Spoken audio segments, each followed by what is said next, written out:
Welcome back to regular sized ants on Tiny Earth. Think about it. Anyway, we're back with load number 2. My favourite load is the best load.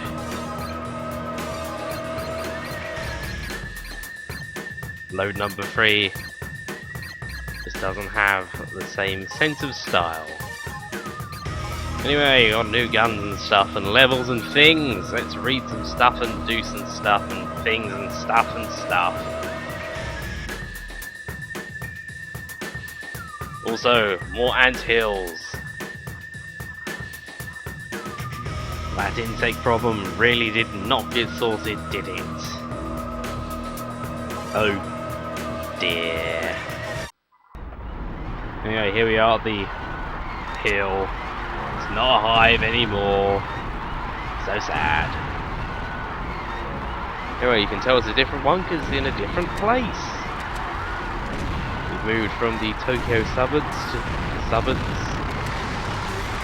the cupboards of Tokyo. We've moved from them to this city environment, which I presume is another part of Tokyo, if it's not being somewhere else.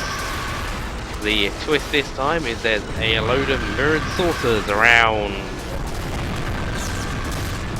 getting in your way, causing problems. Anyhow, this is the Sparrow Shot, a new shotgun. It is very good. It is less powerful than the Governor Zero, but it's got a longer range, a faster firing speed, and crucially a less widespread. It's a long-range shotgun. Its range is second only to the SG4, I believe, which has about 40 meters more. Anyway, it's got a decent damage per second. It's pretty good. More versatile than the Governor Zero, anyway. More likely to do all this damage. As ever, mirrored saucers stand no chance against a shotgun. See the spare pellets being bounced off in random directions. I think I actually shoot myself a little bit, but not too much. And I'm hanging out over here to show something interesting off.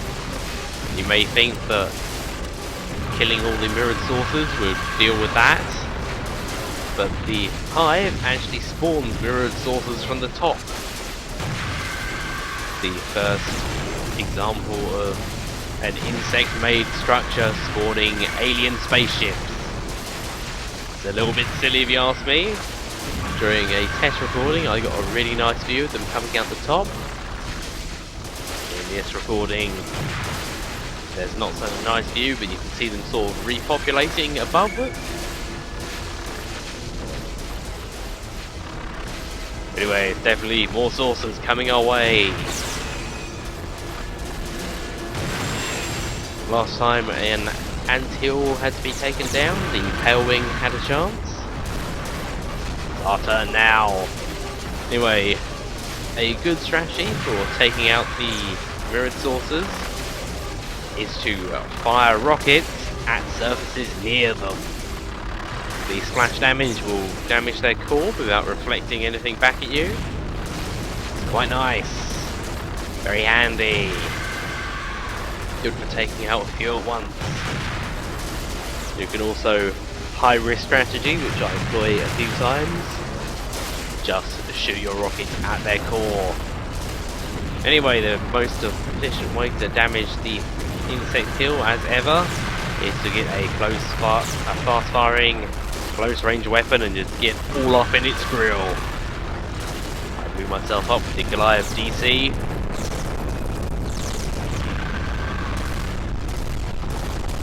Versus Mortal Kombat.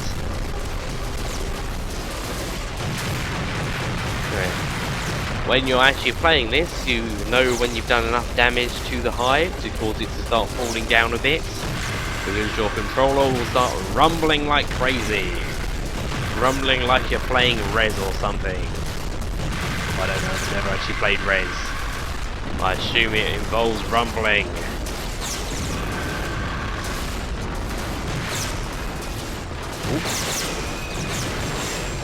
Blammo! See? Shoot the buildings. It's the best way to save all the people of Tokyo from the dangerous mirrored saucers that don't actually attack. Oh, gotta be careful with that. I'm gonna blow my face off if I'm not careful.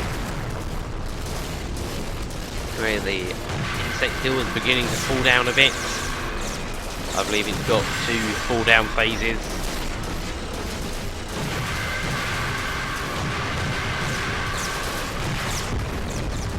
After you damage it the 3rd time enough, sinks into the floor and disappears. Actually very handy, as any items that may have got stuck on top of it will sink to the floor with it. As ever, the positioning of pickups and health is the most important thing in this game. Something I don't believe I've shown off yet in Monster Attack is that, oh, I blew myself up. I've shown myself blowing myself up in Monster Attack, I'm fairly confident. What was I saying? Oh yes, the pickups actually don't work properly. They are affected by gravity until they hit something. Have you seen any pickups floating in the air while I've been playing that game?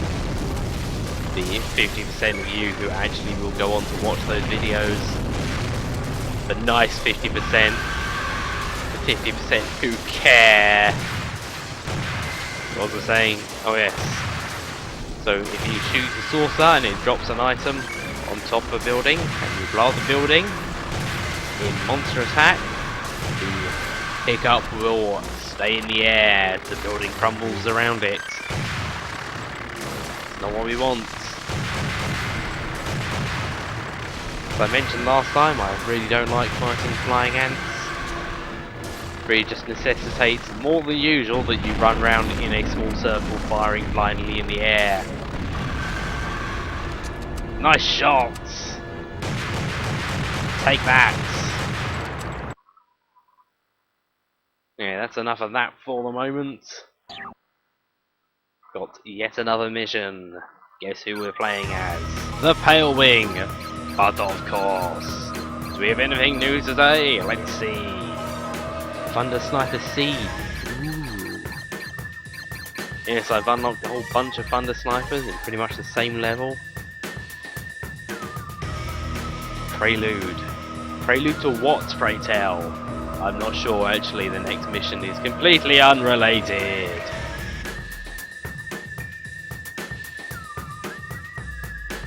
This is probably one of the more enjoyable missions in this game. Not to say they aren't all enjoyable, I just really enjoy this one. We've got an entire bum load of saucers of 4 varieties. New, classic, elite, and mirrored. Of course, the elite saucers are our main target. They are priority number 1.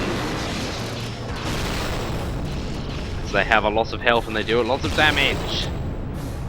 There's something like 4 amongst the mess of saucers in this level. Anyhow, I brought the Laser Lance along specifically for doing that. Here we have the Thunder Sniper C. It behaves similar to the Thunder Sniper A, in that it doesn't track surfaces and it only has 3 bolts, unlike the Thunder Sniper 15. What it does have is an incredibly high damage potential. Each bolt does a lot more damage than the 15 did, making it much more effective. Less chance of collateral damage, which is both a good thing and a bad thing, depending if you're the collateral or another saucer is. You sure you can see me shoot a couple of saucers down at once with this gun? I think I just did it then. Nice to get a few kills in while you're blinking away at the red saucers. My health is a little bit low. Let's see if I can find a tub eventually. Lovely tubs. I don't know if I've pointed out the London Eye before, but the London Eye is in this level.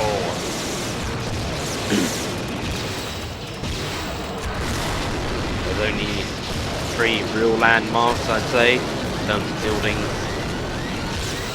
Got the Palace of Westminster, Houses of Parliament. That's the same thing, by the way. I think it is. I could be wrong. I've been known to be wrong about all sorts of things. We also have Westminster Abbey, which is a different thing, and the London Eye. Also various parks and squares and things. On the whole, as a recreation of London, I give it a 7 out of 10. What it lacks in accuracy, it makes up for in flying saucers. While a lot of these buildings look absolutely nothing like what London looks like now, or in fact when this game was made, it does have a sort of very London-y feel to it, doesn't it? Very London-y indeed. I think it's the dark sky and all the trees. And the presence of the Houses of Parliament. So a note for Americans out there, Big Ben, the name of the bell, get it right, Jesus. The actual tower is simply the Westminster Tower. Don't know what the other towers on Westminster are called. I'm no historian. Well, we're basically done here. Got 2 in the distance. The problem with the Thunder Snipers is their inherent lack of accuracy at distance. You may think maybe they're out of range, but they definitely aren't because I shoot them eventually. There we go, there's 1, and there's 2, I got them eventually. Hurrah! Nothing else to show you today, go away.